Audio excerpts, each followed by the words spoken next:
野心可以無限大，呢一點老三油渣麵王嘅老闆姚文定比任何人都清楚。佢係客家菜名店醉瓊樓嘅太子爺，曾經坐擁千萬身家，因為炒棋子2星期蝕咗1600萬。痛定思痛，佢選擇返璞歸真，將心機同埋時間寄託喺一碗平凡而且飽肚嘅油渣麵上面。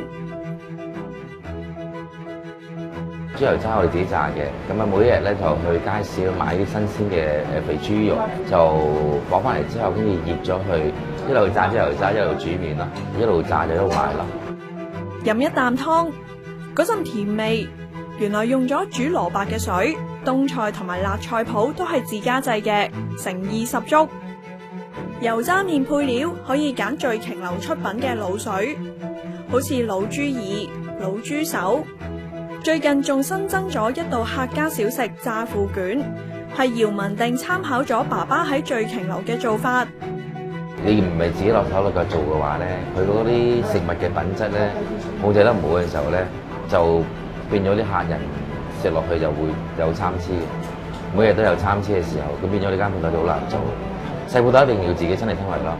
野心變成平常心，原來浪子回頭，贏得嘅唔只有親情，仲有食客嘅心。